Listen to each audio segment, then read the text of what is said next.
Un día se levanta de la cama, al igual que tú y yo. Él piensa en su orgullosa madre, sus hermanos y hermanas. Da un paso afuera y siente la brisa fresca de la mañana en su rostro. Mezclándose con las masas y entre empujones de la gente, trata de llegar al trabajo, incluso puede pararse para tomar una taza de café. Pero la mochila de este hombre lleva algo peligrosamente diferente a los papeles de trabajo o comida. Da un paso en una plaza pública, mira a su alrededor y presiona el botón. Un atacante suicida. Hoy vamos a discutir los temas centrales del conflicto de Oriente Próximo, lo que motiva a un terrorista suicida, y obtendremos la visión de algunos cristianos que han vivido en el Oriente Medio. En Millón Today vamos a buscar las respuestas a la solución del conflicto árabe-israelí.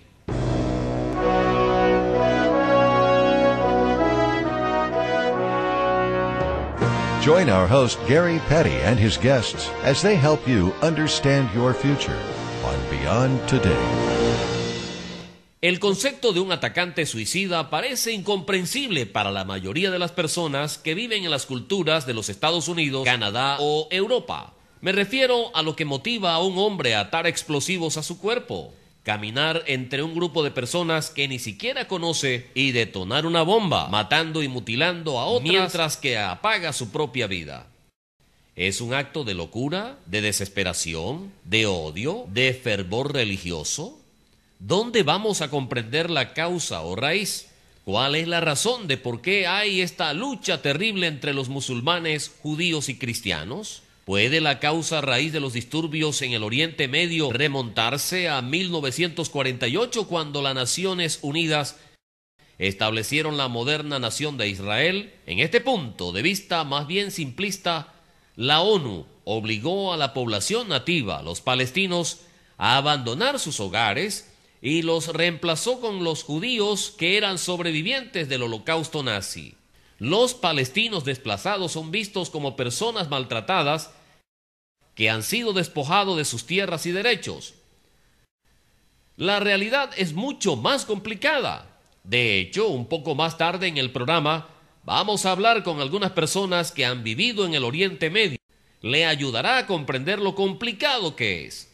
La causa del sufrimiento y los conflictos en el Medio Oriente comenzó mucho antes de 1948.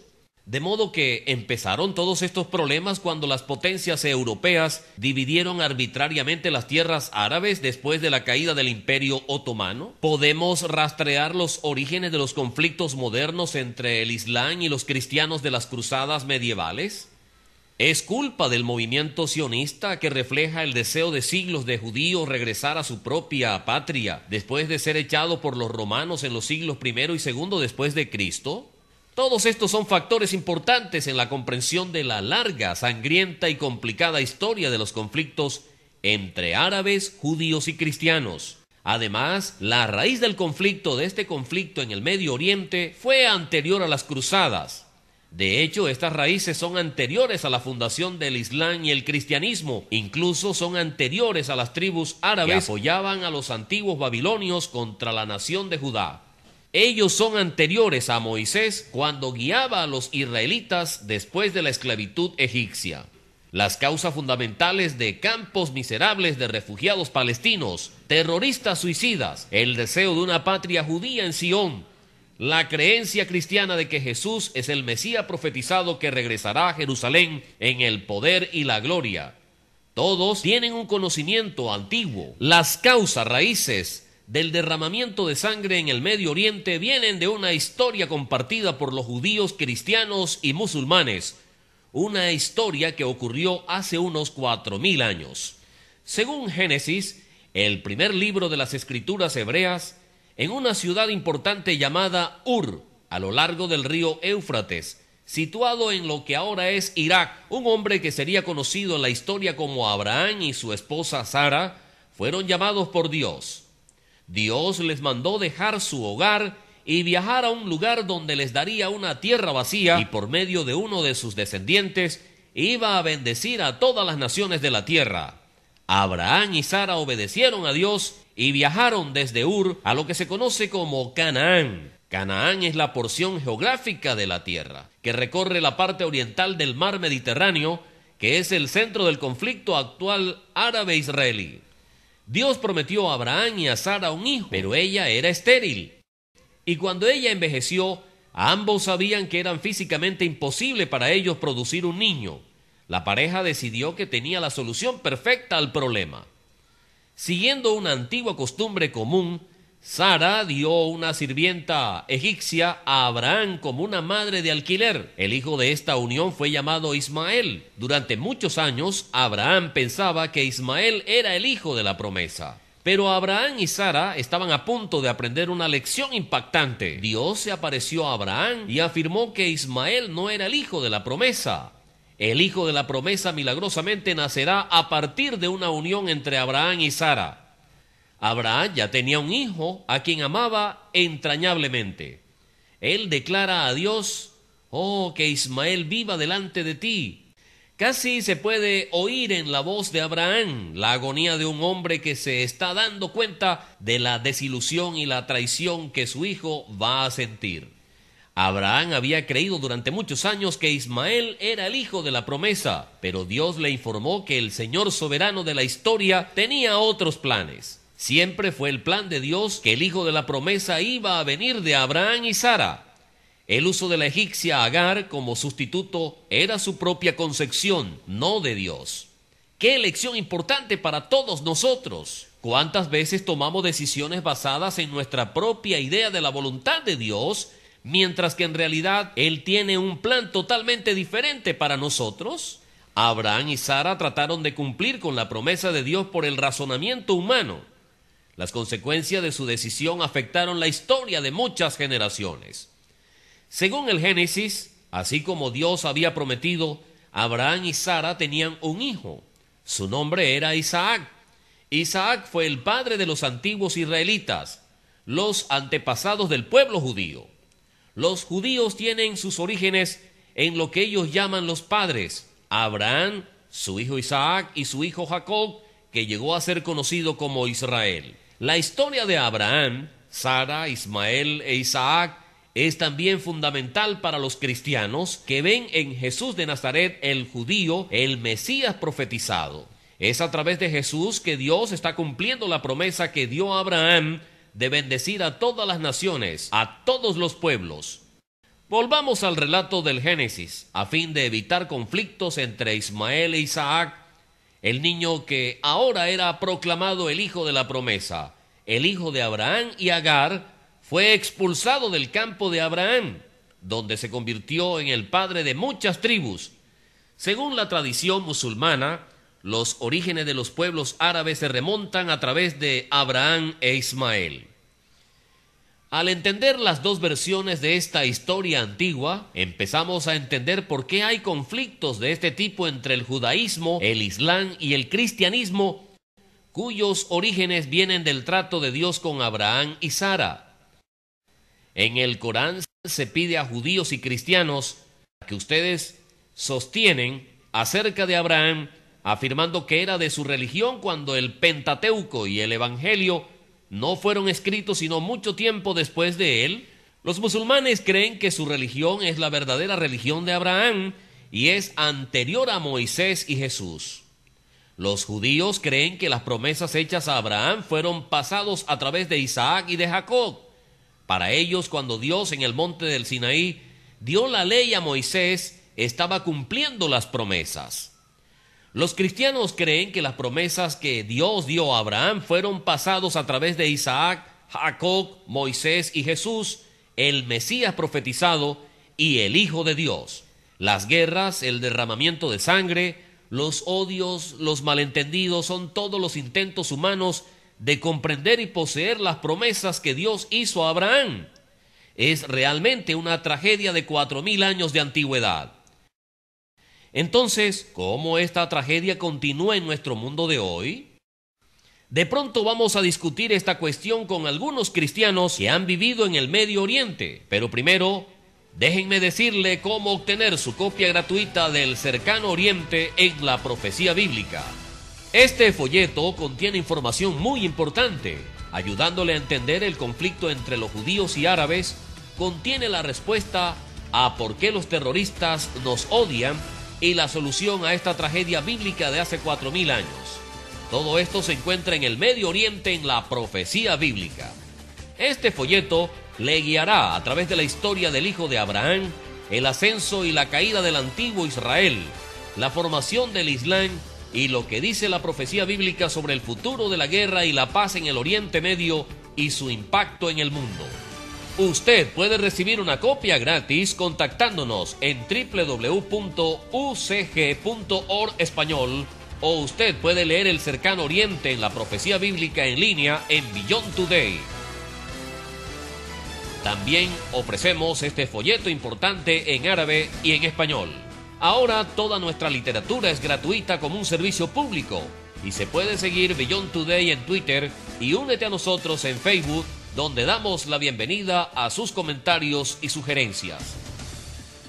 Vamos a pasar a San Antonio, Texas, donde tuve una conversación fascinante con 3 cristianos, William y Jackie Stitter y Rod Foster, que tienen una perspectiva única del Medio Oriente.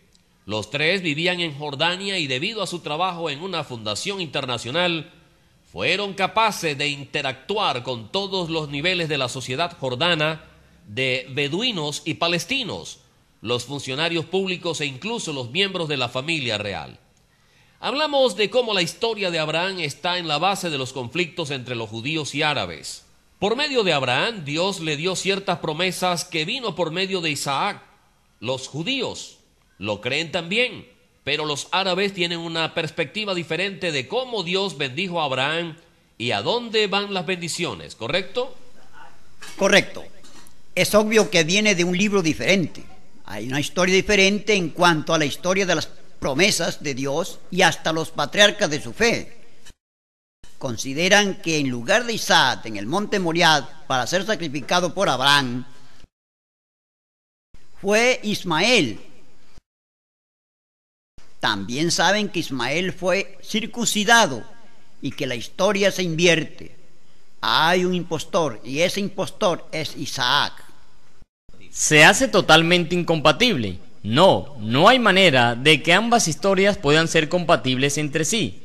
O una es correcta y la otra incorrecta. O las dos son incorrectas. Pero no hay manera de que estas dos historias sincronicen entre sí porque son totalmente opuestas la una de la otra, a pesar de ser los mismos personajes en la historia. Quiero referirme a ese punto, porque eso es un punto muy importante. He aquí una copia de las escrituras judías, lo que llamamos el Antiguo Testamento. Aquí está la Biblia, Antiguo y Nuevo Testamento, las que emplean los cristianos. Aquí está una copia del Corán. Lo que tenemos literalmente son personajes que están en 3 libros: el Corán, el Tanakh y la Biblia, Antiguo y Nuevo Testamento combinado. Así que si usted fuera un árabe y especialmente un palestino, si usted cree que esa tierra fue dada por Dios a ustedes, los árabes, y no eres capaz de obtener esa tierra, ¿cómo le afectaría? Te puedo dar un ejemplo concreto. Un hombre adulto mucho más grande que yo, que parecía no haber nacido en la ribera occidental, una parte de Israel, se descompuso emocionalmente. No quiero decir de manera violenta, sino emocional, como si hubiese perdido a un ser querido, porque sus tierras ancestrales y la propiedad se habían ido.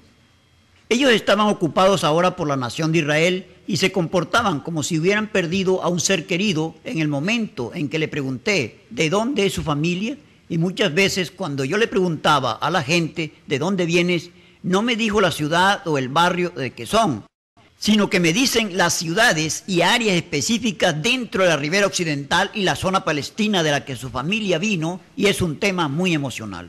¿Cómo forma su visión del mundo el Corán? Bueno, lo que fue algo sorprendente para mí fue que ellos consideraban a nuestra cultura como algo bárbara. Somos una especie de personas sin educación, sin higiene, y simplemente tuvimos suerte o algo así. Usted sabe, solo adquirimos la riqueza y el poder en el siglo pasado, pero en realidad su opinión de nosotros es que estamos bastante incultos. Gente mal informada, por ejemplo, Hasta mantenemos a los perros dentro de nuestras casas, lo cual para ellos es absolutamente asqueroso. La persona jordana o palestina promedio en la calle es mucho más informada acerca de la política mundial, lo que está pasando en el mundo, que el estadounidense promedio. Creo que a la mayoría de los estadounidenses les parece muy extraño y sorprendente decir que ellos entiendan más acerca de la política mundial que nosotros, es decir, una persona promedio. Nosotros vemos imágenes en las noticias de la gente en kefias, que se cubren con máscaras, tirando piedras, y es nuestra imagen. Pero no es eso en absoluto. Están muy informados, son muy orientados a la comunidad. Ellos leen las noticias y se sientan alrededor y las discuten. Ahora, Jackie, ¿cómo es ser una mujer cristiana de América en aquella cultura y sociedad? Era muy diferente. Venimos de un país donde las mujeres tienen poder. Tenemos un montón de poder individual. Lejos de nuestras familias, allá, el papel de una mujer es mucho más sumisa. Estás mucho más en el fondo. Algunas de las mujeres más educadas que han pasado tiempo en los Estados Unidos aún pueden haber algo del poder y no son tan sumisas, pero su principal... La persona promedio. Persona promedio. El papel de una mujer está dentro de la casa, es de ser la esposa y la madre, el médico para la familia y un papel mucho más sumiso. Y sé que cuando regrese a los Estados Unidos, que me llevó un tiempo volver a adaptarme a la cultura de los Estados Unidos, y el hecho de que está bien para mí salir y hablar con un hombre para darle la mano, y cuando conoces a alguien, el choque cultural de regresar a los Estados Unidos de nuevo fue realmente algo tremendo. ¿Son educadas muchas de las mujeres musulmanas? ¿Se le permite recibir la misma educación que los hombres? A las más ricas se le permitían tener más educación. Ellas tienen la oportunidad de asistir a algunas escuelas privadas. Las mujeres de clase media y de ingresos más bajos no tanto, porque se necesitan a las niñas para ayudar a cuidar a los niñitos, las granjas, los animales y cosas así. Así que especialmente para las niñas, la educación se corta un poco antes. Como antes hablábamos, todos estaban de acuerdo de lo apasionados que son como un pueblo.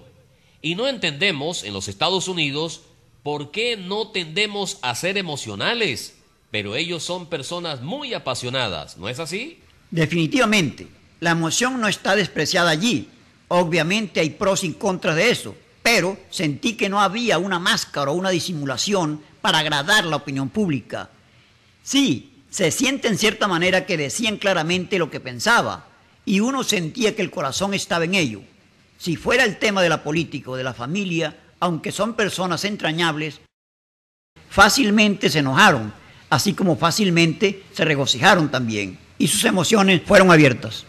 Por supuesto, el lado negativo de esto es que esa emoción se hizo muy volátil, incluso violenta con gran rapidez. Inmediatamente. ¿Estabas hablando de haber sido testigo de un motín alguna vez? No fuimos testigos exactamente porque estábamos escondiéndonos, mas lo hemos escuchado. Lo que había ocurrido es que allá en el propio Israel, algunos trabajadores palestinos entraban en su jornada de trabajo en el país. Y al parecer un ciudadano israelí de la nada acababa de asesinar a varios de ellos. Causó un motín masivo, una revuelta inmediata entre los refugiados palestinos que se encontraban en Jordania. Fue un escándalo, salieron de la calle, las ametralladoras disparaban a través del aire, escuchamos todas estas, fueron sonidos pero terribles, helicópteros sobrevolaban, aviones jet sobrevolaban, no nos permitieron salir de nuestros apartamentos. Si tuviéramos que salir, tuvimos que poner gafas para cubrirnos totalmente, a no mostrar los colores de los ojos y mantener los ojos hacia abajo. No debíamos hablar con nadie porque, aunque hablábamos árabe, sería obvio que éramos occidentales. Así que tuvimos que permanecer en la clandestinidad. Pero lo asombroso es, tan rápido como surgió, se fue. Dentro de una semana estábamos de regreso en el trabajo. Las actitudes hacia nosotros estaban un poco frías. Una semana más tarde fue como si nunca hubiera sucedido. Son apasionados en todo, pero pueden superarlo. Hasta que los líderes del mundo occidental comprendan cómo lidiar con eso, echaremos fuego a la paja por siempre. Quiero volver a algo de que Rod estaba hablando, acerca de que ven a la gente en el mundo occidental como bárbaros. También nos caracterizan como inmorales.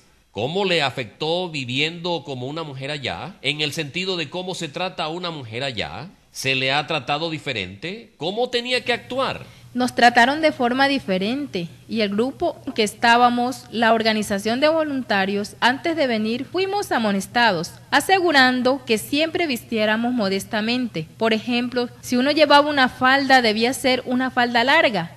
Nuestras camisas debían cubrir por lo menos hasta los codos. No aceptaron escotes profundos ni nada de eso. Uno siempre debe vestirse con modestia, porque independientemente de cómo aparecemos, su percepción, formada por las imágenes en la televisión, fue que todas las mujeres de Estados Unidos son inmorales. Así es su primera impresión, y los hombres árabes pasan su vista sobre nosotras en el mercado. Por lo general, no salimos solas. Las mujeres en nuestro grupo no salían solas. Siempre tuvimos como mínimo 2 mujeres y un acompañante masculino, para que nunca hubiera ninguna indicación de que había algo incorrecto. Eso no servía necesariamente de protección, sino que era solo un acompañante, alguien para ayudarnos. Vamos a volver a nuestra discusión en un momento, pero primero déjenme decirle acerca de la oferta especial del día. Cuando usted pida una copia gratuita del Cercano Oriente en la Profecía Bíblica, también le enviaremos una suscripción gratuita a la revista Las Buenas Noticias en Español. Esta importante revista le ayudará a dar sentido a los titulares del mundo, descubrir los secretos para una vida exitosa y entender la Biblia. Para recibir su suscripción gratuita a Las Buenas Noticias, contáctenos en www.ucg.org español o visite el sitio beyondtoday.tv, donde se puede leer el folleto El Medio Oriente en la Profecía Bíblica y ver otros programas de Beyond Today acerca de la profecía, el matrimonio, los secretos de la gestión de sus finanzas y el descubrimiento del plan de Dios para usted. También puede seguir Beyond Today en Twitter y únete a nosotros en Facebook, donde damos la bienvenida a sus comentarios y sugerencias. Así que todavía tenemos mucho que considerar en la discusión de las causas profundas del conflicto entre el judaísmo, islam y cristianismo. En primer lugar, vamos a volver a una previa pregunta que hice a Rod Foster, que nos puede ayudar a entender las motivaciones de los terroristas suicidas. En sus conversaciones con ellos, ¿qué has encontrado que ellos opinan que son las diferencias entre el Islam y el cristianismo? Tuve una conversación con un hombre que era un graduado de Harvard Law School. Fue asesor político del rey y creo, como mínimo, yo diría que era un hombre brillante y conocía nuestra cultura, la cultura norteamericana, muy bien. Y él hizo un comentario interesante un día cuando estábamos cenando en su casa. Él nos dijo que la principal diferencia entre la forma en que piensa la mente occidental y la forma en que piensa la mente del Medio Oriente es que en el cristianismo pensamos solo en la culpabilidad o inocencia. Y esa es la forma en que determinamos nuestro comportamiento. Se basa si es culpable o inocente. Y no es así. En el Oriente Medio, la forma de pensar es: ¿lleva vergüenza o honor? De hecho, el mayor pecado en el Islam es harán, que es la vergüenza de Alá. Por lo tanto, si usted entiende ese punto de vista, nosotros nos fijamos en una acción o determinamos si es según la ley de Dios o no, si la persona es culpable o inocente, y si hacen bien o mal. Pero cuando ellos miran una acción, la cuestión es si trae honor o trae vergüenza. Por lo tanto, ante los ojos de su Dios, Alá, por lo tanto, muchas veces lo que hacen no es inexplicable cuando hacen estos horribles atentados suicidas en el que básicamente cometen la masacre de mujeres, niños y bebés y luego bailan en las calles. Bueno, para ellos es un honor hacerlo, pues llevan honor a Alá. Para ello, a pesar de que creo que es una cosa terrible, usted sabe, les estaban destruyendo a los infieles y van al paraíso y que han traído honor a su familia. Somos personas de 2 libros diferentes. Esto es la clave. Ellos creen que los cristianos y los judíos están robando algo que allá les había dado. Dios nos ha dado y ha hecho algunas promesas a través de Abraham, Isaac y Jacob, y esas promesas no solo se extienden a los cristianos, pero en realidad se extiende a los musulmanes, también en la vida, muerte y resurrección y la obra de Jesucristo, quien murió por toda la humanidad. Ese es el mensaje que queremos compartir, pero no podemos hasta que primeramente entendamos su perspectiva, cómo piensan. Doy las gracias a todos ustedes por estar hoy con nosotros. Comprender la importancia del honor y la vergüenza es vital para entender lo que motiva a los terroristas suicidas. La familia Stitter y Rod varias veces me dijeron lo mucho que aprendieron a amar a los jordanos y palestinos que conocieron. Los tres hablaron acerca de la hospitalidad y el afecto que el pueblo de Jordania les mostró. Después del regreso de William y Jackie a los Estados Unidos, se casaron y nombraron a su primera hija Jordán. Encontraron una relación con esas personas, sin embargo fueron separados por la interpretación de la historia de Abraham, Isaac e Ismael. Entonces, ¿cuál es la solución al conflicto entre los judíos, los árabes y los cristianos? Bien, podríamos concluir que todos somos personas simplemente de diferentes libros. Los judíos, así que sigan el Tanakh, lo que llamamos el Antiguo Testamento. Cristianos, así que tienden a seguir el Antiguo y Nuevo Testamento, la Biblia, y ver a Jesús como el Mesías profetizado. Los musulmanes así creen en el Corán. Eso es un punto de vista simplista porque muchos cristianos tienen diferentes interpretaciones de la Biblia.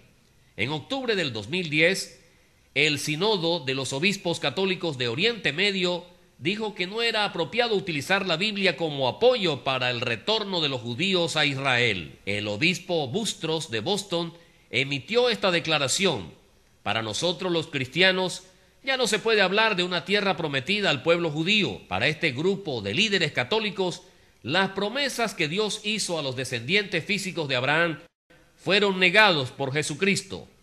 No se puede negar que Dios quiere salvar a todas las personas. Él quiere que todos se conviertan en sus hijos, sin distinción de raza o nacionalidad. Jesucristo, que es el Mesías profetizado en el Tanakh, es el mensajero de Dios para todos. El Nuevo Testamento proclama que toda persona que responde al mensaje de Jesús se convierta en el descendiente espiritual de Abraham. Pero esto no significa, como afirma el obispo Bustros, que Dios ya no tiene ninguna intención de llevar a cabo sus promesas hechas a los descendientes físicos de Abraham. El apóstol Pablo escribió: ¿qué son israelitas? A quienes pertenecen la adopción de la gloria, el pacto, la promulgación de la ley, el servicio de Dios y las promesas, de los cuales son los padres y de acuerdo de quien a la carne vino Cristo. El Antiguo Testamento contiene numerosas promesas de Dios que cuando el Mesías establezca su reino en esta tierra, Él restaurará a los descendientes físicos de Israel, la tierra que Dios prometió a Abraham. En Beyond Today también somos gente de un libro, la Biblia. Proclamamos que hay un Mesías que vendrá a esta tierra. No es el Mesías del Corán, no es un Mesías que niega las promesas que Dios hizo a Abraham. Este es el Mesías profetizado en el Antiguo Testamento. Vino la primera vez, como afirma el Nuevo Testamento, como un predicador judío itinerante que murió por los pecados de toda la humanidad y está volviendo a resolver los problemas del mundo. Jesucristo va a regresar por el bien de todas las personas, judíos, latinos, árabes, europeos, africanos, asiáticos. Él es la única solución a los problemas de Oriente Medio, porque Él es el cumplimiento final de las promesas hechas por Dios a Abraham. Cristo es el descendente a través del cual todas las naciones serán bendecidas. Ahora quiero recordarles acerca de la oferta gratis de hoy: El Cercano Oriente en la Profecía Bíblica y la revista Las Buenas Noticias en Español. Para obtener su copia, contáctenos en www.ucg.org español o vaya a beyondtoday.tv, donde se puede leer el folleto El Medio Oriente en la Profecía Bíblica y ver otros programas de Beyond Today. Usted puede seguir Beyond Today en Twitter y únete a nosotros en Facebook, donde damos la bienvenida a sus comentarios y sugerencias. La solución bíblica a los conflictos del Oriente Medio es tan controversial como los problemas. Un Mesías para los judíos, árabes y cristianos. Es irónico que ni los judíos ni los árabes reconozcan a Jesús como el Mesías. También es irónico que muchos cristianos no saben quién realmente fue Jesús, ni lo que realmente enseñaba. Muchos ni siquiera anticipan su regreso. En Beyond Today proclamamos el Mesías bíblico, la única esperanza para cada judío, árabe y cristiano y el resto de la humanidad. Únete a nosotros aquí cada semana al anunciar la venida del Mesías y su reino y lo que eso significa para su vida en este momento, y gracias por habernos visto. For the free literature offered on today's program, go online to beyondtoday.tv. Please join us again next week on Beyond Today.